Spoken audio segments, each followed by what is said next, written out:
audience. She wants an apology of some sort, for what I don't know, but she's waiting for us now, and I promised I would bring you to her.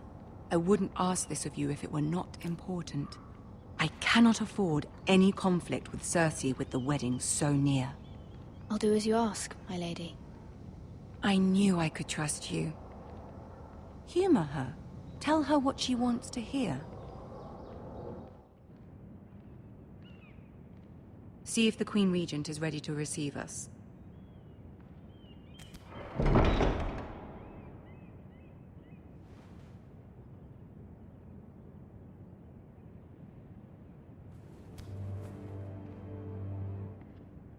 You'll be fine. I know you will. You may feel one thing, but you must say another.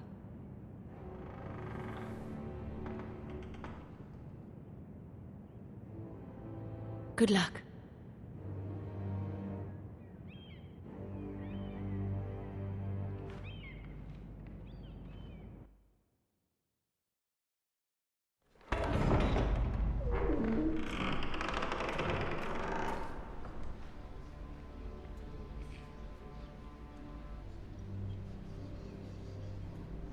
You can do this.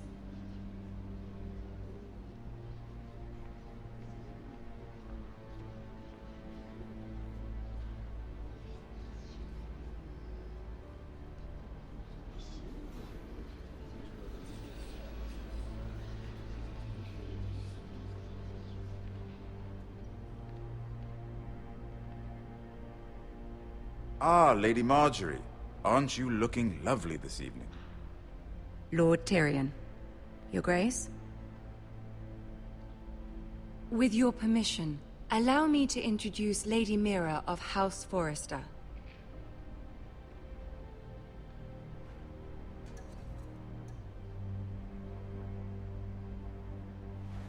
Your Grace. The girl knows her courtesies. Impressive. You may rise. House Forrester is a northern house loyal to the king. Are they? I beg your pardon, Your Grace. I wasn't talking to you. I want to hear from the girl. Is your family loyal to the king? Perhaps you should ask the new Lord Forrester. He's not here, is he? She is. The girl can speak for her house. House Forrester's loyalty to the crown never wavers, Your Grace. I see. And yet... For centuries, the Forresters have been loyal bannermen to House Stark.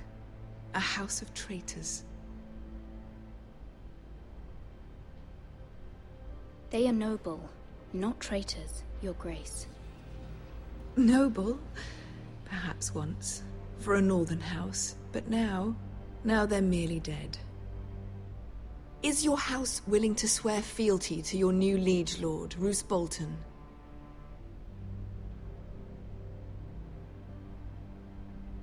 He is the Warden of the North, Your Grace.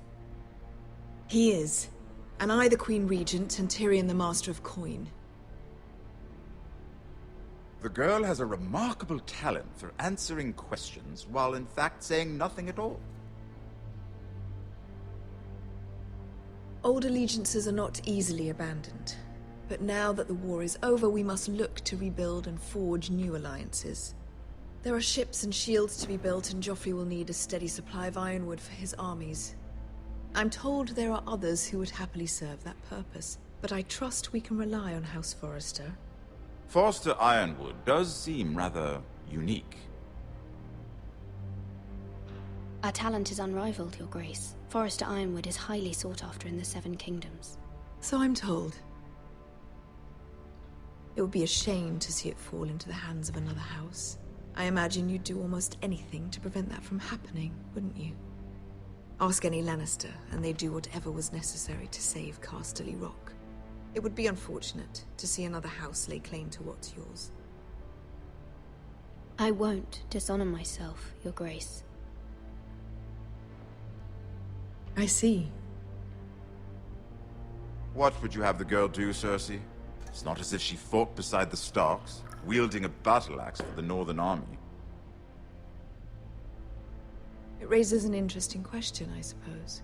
Can we truly blame those who end up on the wrong side of the war? Our dear Marjorie here was betrothed to Renly Baratheon on the false assumption that he would one day rule the Seven Kingdoms. Can we fault her for her mistake? Should she be held accountable?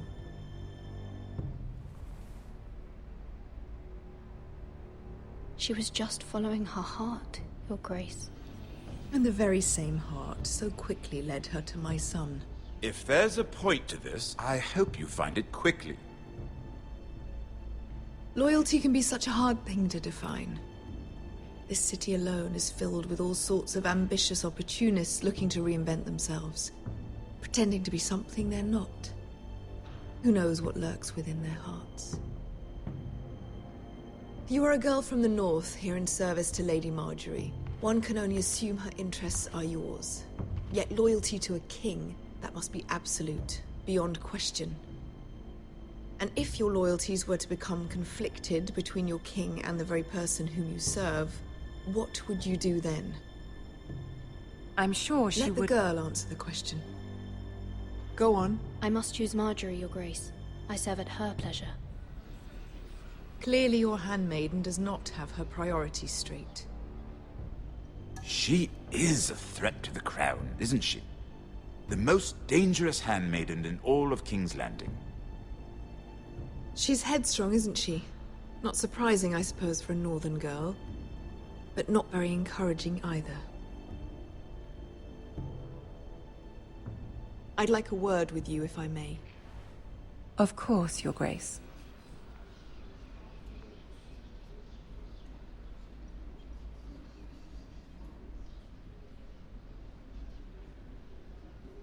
I'll walk you out. This may come as a surprise, but I met your father once, at the tourney at Lannisport. Even then he didn't trust Roose Bolton. We only spoke briefly, but your father struck me as an honorable man. You have my condolences for his loss. These would be trying times for your family, even under the best of circumstances. These are trying times, my lord. My family fears what might happen now that the Boltons rule the North. They must still answer to the crown.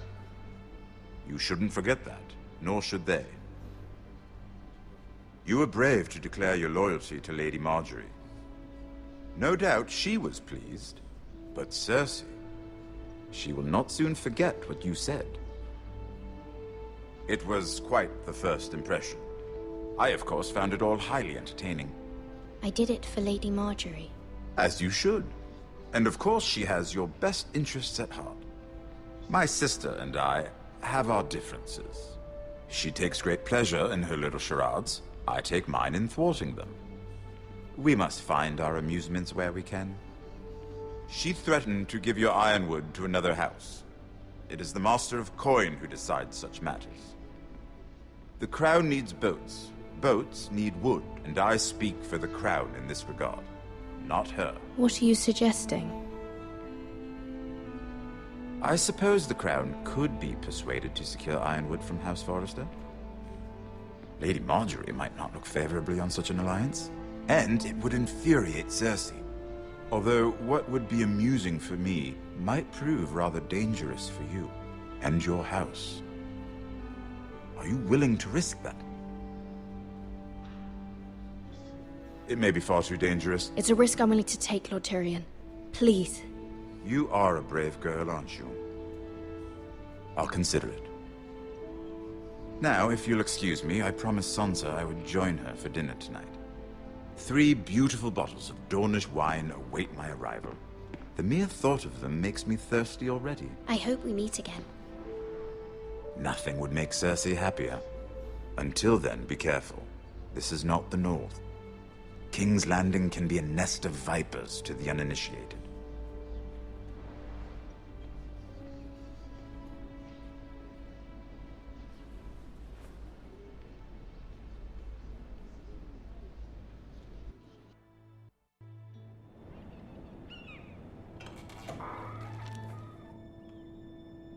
Mira, I was worried.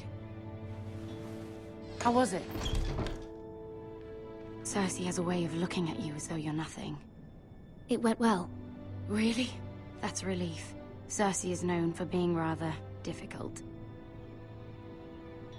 Lady Marjorie has spent the entire day working on seating arrangements for the wedding. Of course, you and I are seated way at the back, here with the 4th cousins and the 9th-born sons.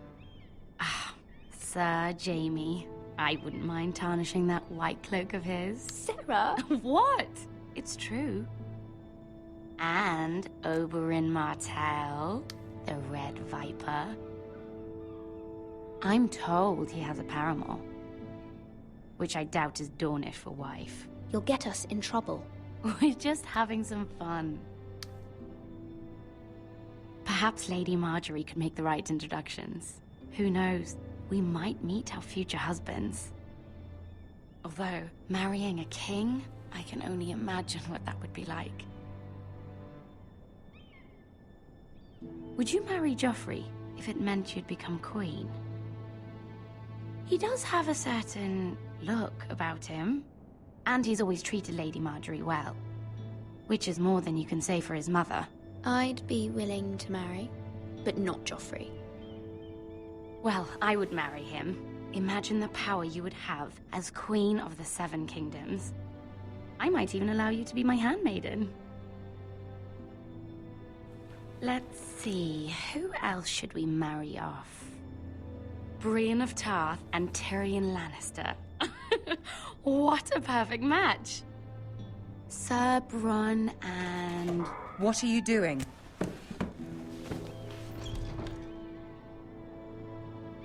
Well? I'm sorry, my lady. As am I. We shouldn't have been messing about. This is not a game. It's a battle plan. Allies and enemies can be made with every move. Yet they say it is men who are powerful. The Queen was rather disappointed by your display, Mira. I'm just glad it's over. King's Landing can be exhausting sometimes. There's always someone to please or some perceived slight to smooth over. I fear it will only get worse when I am queen. Once they know your true heart, the lords and ladies will have no choice but to love you. Do you agree?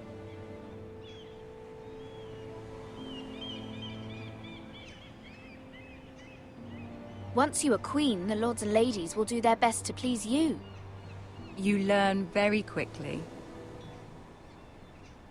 Your words to Cersei were brave, but I know you must fear what the Boltons might do to your family.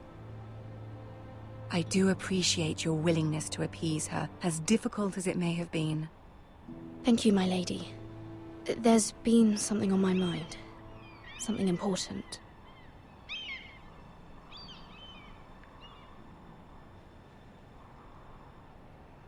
My mother wanted me to ask a favor of you, for my family. But as you said, you're in a delicate position now with the wedding so near. And I would never want to jeopardize that. Soon I will be queen. And maybe then I'll be in a better position to help you. But for now we must both be cautious. Of course, my lady. I look forward to the day you are queen.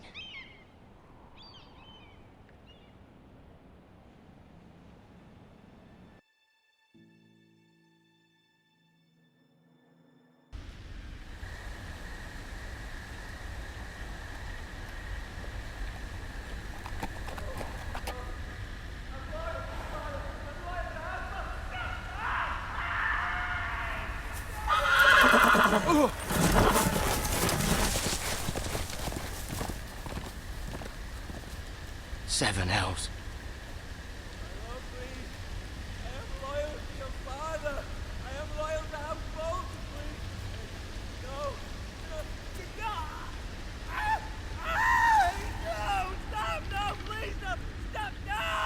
Let's play a little game, shall we?